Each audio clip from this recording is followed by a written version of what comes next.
Muslim community. It is a variety of backgrounds.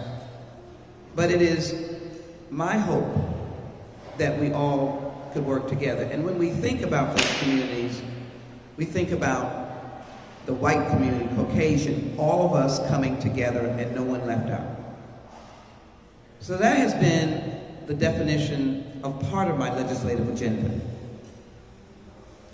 As a legislator, I have worked to do what is best for America and how to keep America safe.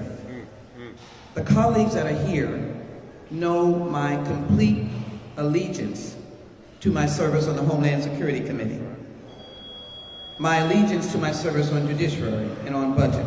Yes. Those who are here remember when Lee Brown was mayor, that was 9/11, and how the community came together. We were one of the communities that had the least amount of attacks, working with the Jewish community against Muslims. And we gathered downtown to stand up against violence against Muslims. In the past week, as Councilmember Kamen has mentioned, we have found hateful bags, hateful information in Mission Bend. We found it in Northwest Houston, anti-Semitic materials. We found hateful materials in Montrose and Heights, my congressional district, council members' representation. Representative Wu and Representative Reynolds' areas in that Mission Bend, I'm not sure who represents that. And then Northwest Houston, as I indicated, but then there's been a video that I'm told, represented by news media, of attacking a multiracial couple. I did not strategically introduce H.R. 61. Since going to the United States Congress and working on the very first hate crime bill, which I'm not sure why the gentleman from Fox News had not paid attention to that. By the way, I was not shrieking, I was legislating. And we were able to pass, as the State House did, and as many of our local government did, an anti-hate crime bill, a federal bill that involves race, ethnicity, religion. And so to make it better in the backdrop of the daunting numbers that I will come back to speak about, the daunting numbers of hate crimes, 64.8% are around race, ethnicity, and ancestry. I did not make these numbers up. I did not make them up.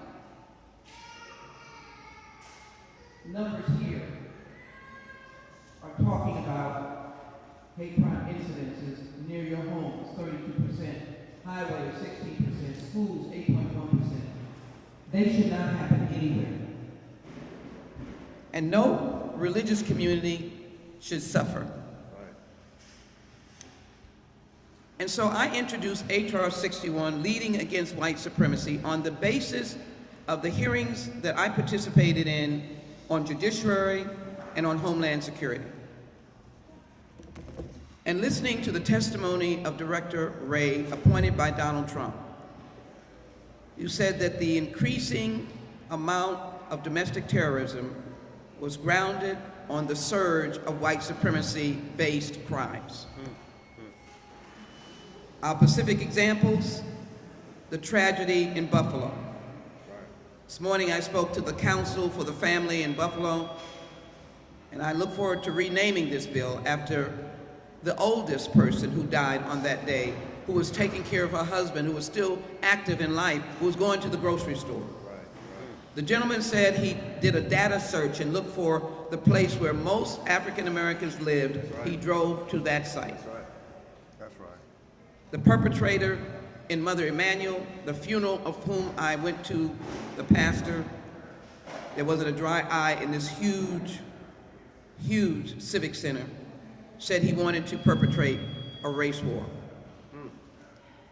And then the perpetrator drove hundreds of miles in the state of Texas to El Paso and killed innocent Hispanics that were just out for a Saturday shopping day. He clearly said it's motivated by white supremacy. To my friend at Fox News and all of the periodicals that you will see on now my articles about Congresswoman Jackson-Lee, not the important person, but the bill, misreads the bill. There is nothing in H.R. 61 that speaks against a Caucasian person. Right. Come on. There's nothing that says that if you want to be in the membership, Representative Reynolds, of white supremacy, I have no authority over you. That's right. You can be card carrying. I'm card carrying for the NAACP.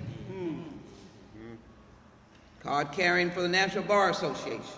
Right.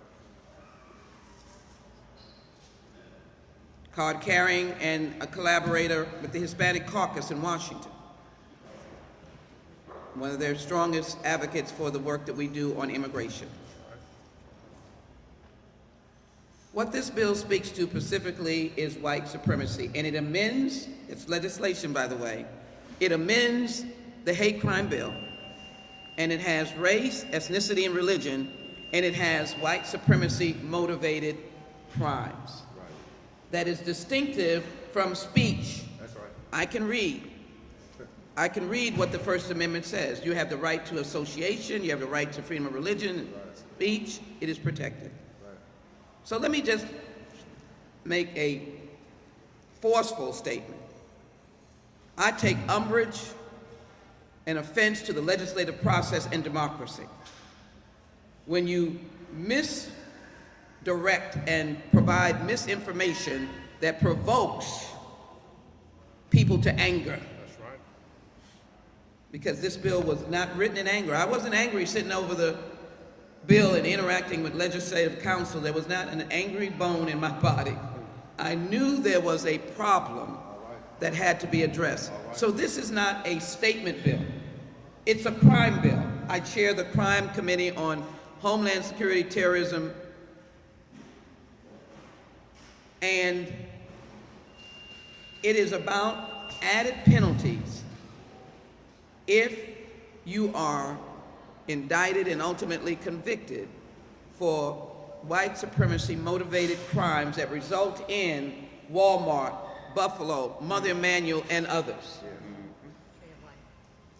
Tree of Life. Thank you so very much. I was pulling that up. I actually went to Pittsburgh, sat down with people from Tree of Life. Thank you for reminding me. Under the Homeland Security Committee, we went to Pittsburgh. I'm not a stranger to going to these places. Right. To be able to respond. That's right. And so I collect data. Yes. But I listen to our experts. You don't need to follow me. Get on Director Ray's Senate testimony in 2021 and the testimony before Homeland Security and the testimony before Judiciary, which says what this is. Right. So I simply want to leave with you. Read the bill. Right. Tell me that there's not a purpose for this. And my very astute non-member of Congress is right. When a bill is introduced, it is marked up. Yes. Even people have an opportunity to have input. Yes. You Right. know, That's right. representatives, That's right. to amend the legislation or the language. Even the author of the bill says, you know what? Good, let's make that clearer. Yeah. Yes. And so we're still in the legislating process. But as it is written on its face, this has nothing to do with speech or categorizing Caucasian people in any way. That's right. I started out by saying my task as a congressperson, as a legislator in America, to do what is best for America and to ensure that if I see something that is wrong, I stand up and speak about it. That's right. Right. Hate crimes are wrong. And I will not be stopped from standing up and speaking about it. Let me acknowledge and thank the senior pastor of the Community of Faith who has brought us together under the umbrella of what the NAACP is, an advocate for justice, but it brings people together in that fight. Bishop James Dixon.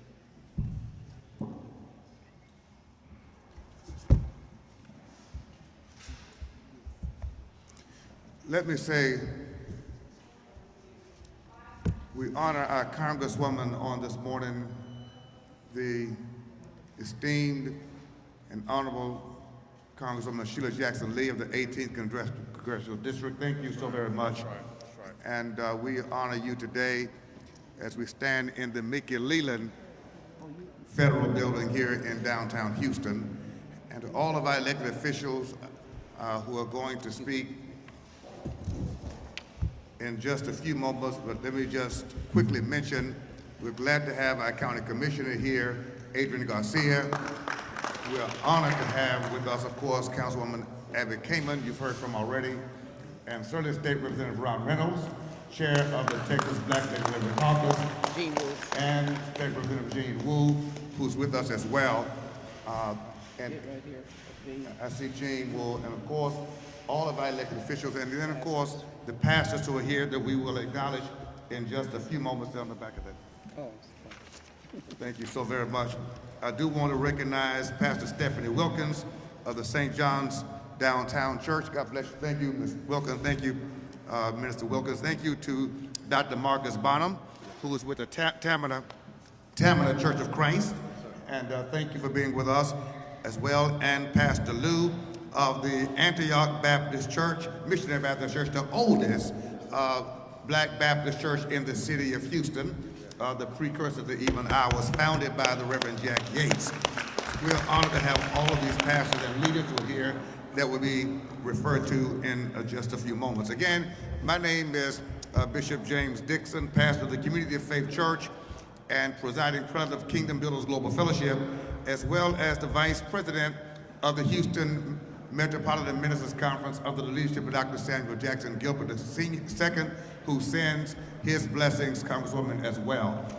I want to also say, of course, I'm wearing the hat of NAACP president today, and we're grateful to have helped to convene this very important press conference. Today, it's unfortunate that hate crimes involving white supremacy are a threat to public health and public safety. Speak. I think that we need to state that very clearly. Speak. That hate crimes resulting from white supremacy are a threat to public safety and public health. The information that the Congresswoman has referred to on the charts before us makes that clear. The statement from Director Wray of the FBI, all of that makes this very clear. This is an unfortunate reality in the America that we live in today. And so the Houston NAACP joins with all of our colleagues standing here today at this press conference, supporting our Congresswoman and applauding her for taking the courageous leadership, demonstrating the courage necessary to speak truth to power in order to heal America of this disease called white supremacy, which is, of course, synonymous to racism. I don't think anyone in this nation, black, white, brown, or otherwise, would suggest that we are a healthy nation with white supremacy on the rise and hate crimes related to that. This would be the same as if these statistics stated were about black supremacy or brown supremacy or Asian supremacy, or if any other group, any other ideology was producing this kind of hate and this level of violence, we would be talking about that today. That's right. The NAACP would be standing here today if this was about black supremacy and hate crimes related to mass murders. We would be right here today, just as passionate and just as emphatic. Today, we're here because these facts are before us. And they're not new. And this is I think we're late. We're glad that this is happening today, but we're late. We should have been doing this in 1964. Yes. When Cheney and Goodman and Schwerner were murdered on June 21st, 1964, trying to get people registered to vote. That's right. We should have been doing this long before now, in June 17th, 2015, when the mass shooting takes place in Charleston, South Carolina at the Mother Emanuel AME Church, when Dylan Roos killed 9 innocent people, including the pastor. We should have been doing this before, in June 28, 2019, when James Fields rammed his car into a crowd of anti-racist protesters in June 2017 and killed Heather Heyer and injured many others. That was a result, brothers and sisters, of white supremacy ideology. Thank God that finally in 2023, we're about to get legislation passed, prayerfully, that will speak to this awful disease and scourge. I close with this. White supremacy is not synonymous to being white. I think it's important that Tucker Carlson and others clear the record and state it clearly. This language in this bill does not make being white synonymous to being racist. It does not make being white synonymous to being a white supremacist. It would seem to me that the most angered people by white supremacy should be non-white supremacy whites. The people who should be protesting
And did you know that the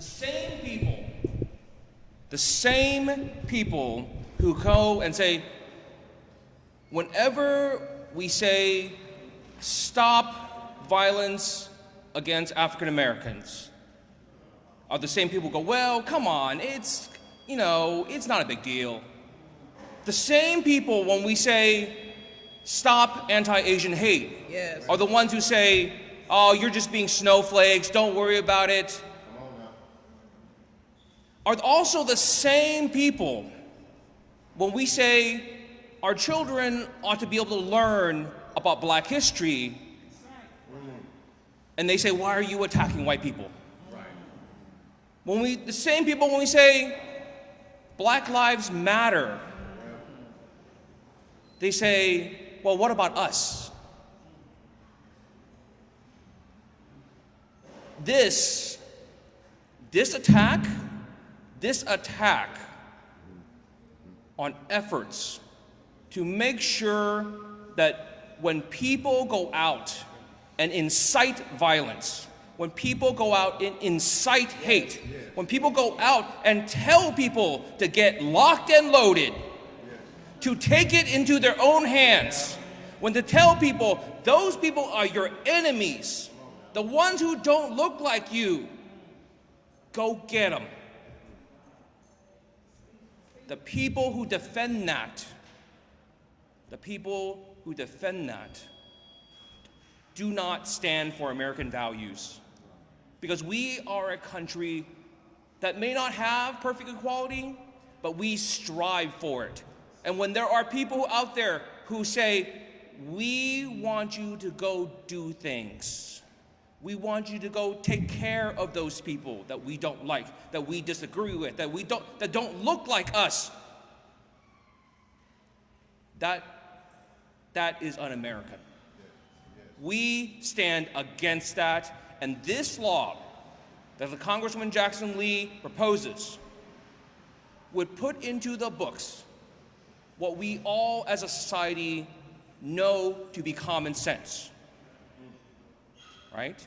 And it is not the civil libertarians like ACLU or any other groups who say this is wrong, because they understand that incitement to violence, calls to hatred, calls for people to commit violent acts is not protected speech and never has been.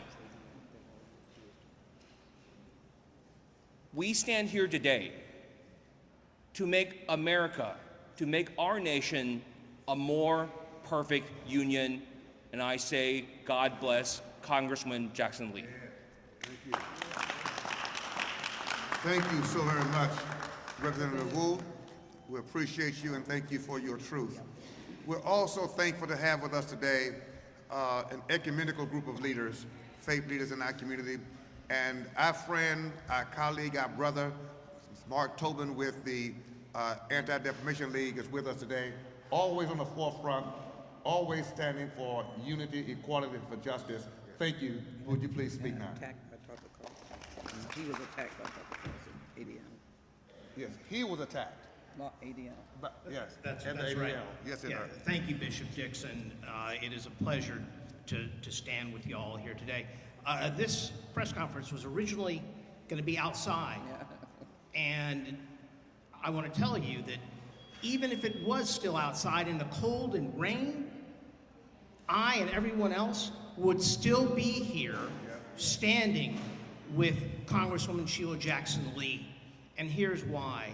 Because she has stood with us, the Jewish community, and every other community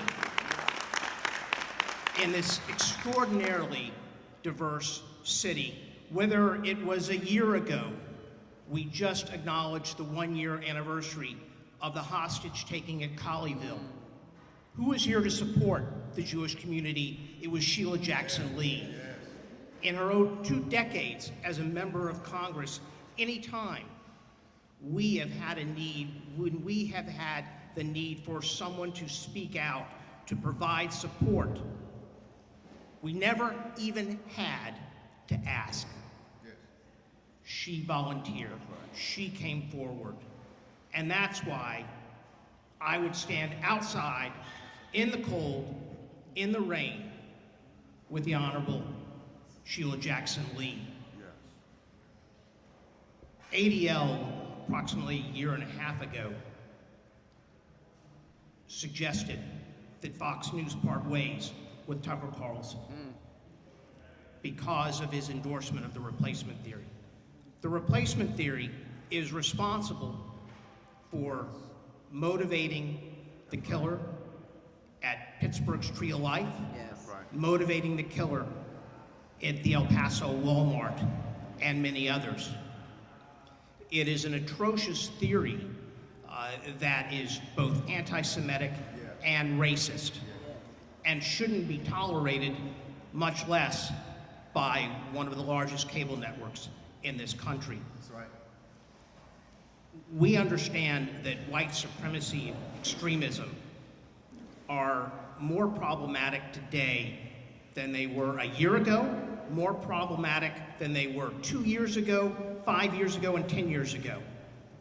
And the action that Congresswoman Sheila Jackson-Lee is taking to thwart this rise in extremism and white supremacy is important. And it's not something should be denigrated by an individual who has perpetrated racist and anti-Semitic fervor on his program. We know that if we do not stand against white supremacy and extremism, that it will rise and it will influence others.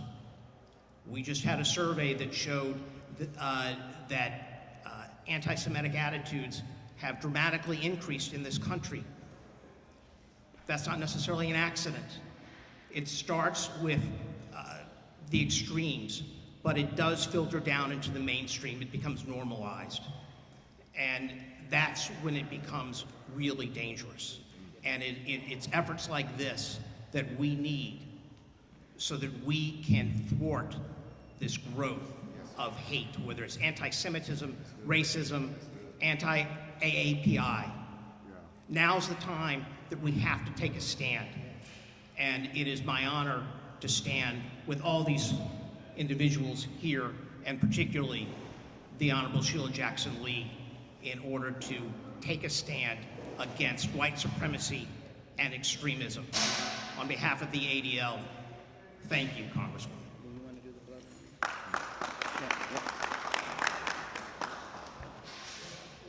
Congressman just reminded me of something that I also meant to talk about, which is in his presentation, Tucker Carlson called what Congresswoman is suggesting in her legislation a blood libel. This is perhaps the most offensive thing that he could say. The blood libel is a centuries-old anti-Semitic trope which has provoked many people to hurt and kill Jews throughout the years.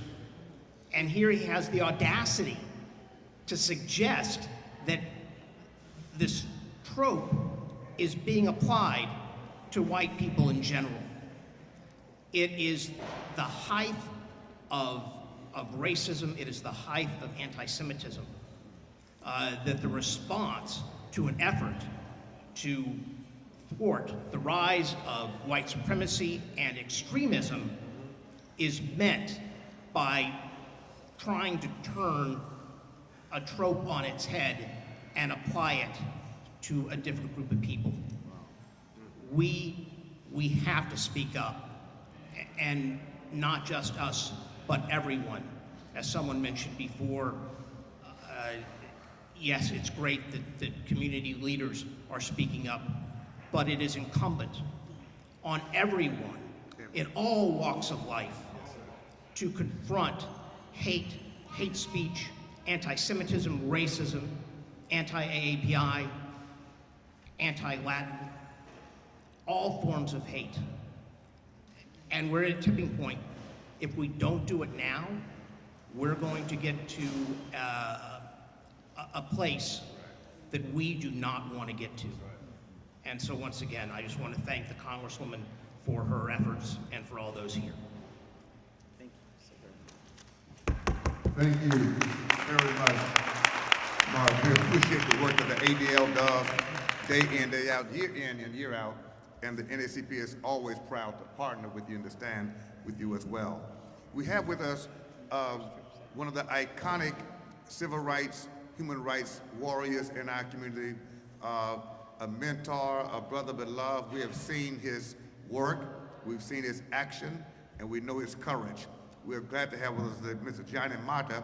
He's with LULAC as well as with the Greater Houston Justice Coalition, of which I'm a member. Thank you.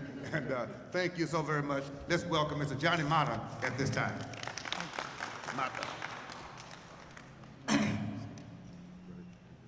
Anyone that attacks a warrior like Congresswoman Sheila Jackson-Lee attacks all of us.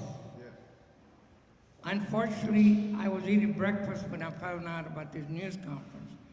And I'm not here to break in on a news conference. I'm here to support the members that are here in saying that attack on Congressman Sheila Jackson is an attack on all of us. I want to say very briefly, this bill that she's talking about, the Greater Houston Coalition has asked 5 federal agencies to investigate the criminal activities, allegations of criminal activities on a scrupulous employer in this area. We're not ready to announce who or what, but I can tell you that when it comes to this kind of activities, the Greater Houston Coalition for Justice, like my brother said, is ready to stand up, not only to support the Congresswoman, but to speak out and to demand justice. For too long, people like this character, Tucker, have gotten away with racist and waking up and stirring up the pot of racism by his statements. I will put before this next board meeting of the coalition that the Federal Communication look into the difference between freedom of speech and stirring up the pot of racism, especially with this man.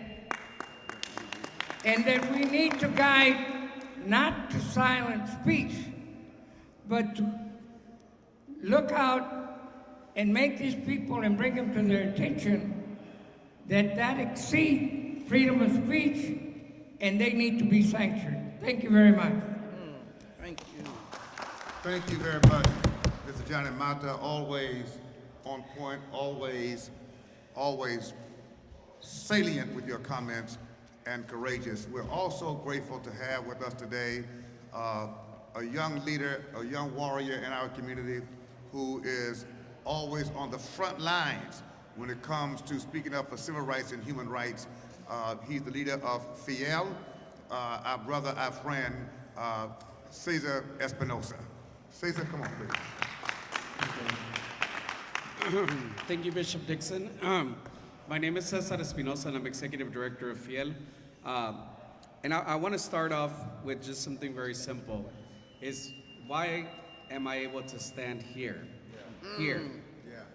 Here in this federal building, in this city? And the reason is because many folks have fought for that right for me to be able to stand here. And we must acknowledge that, and we must pay tribute to that. And more importantly is we must build upon that so that the next generation doesn't have to fight our battles, but rather they can fight their own for the betterment of themselves and their children. Right. This weekend I was blessed and privileged to be in Atlanta for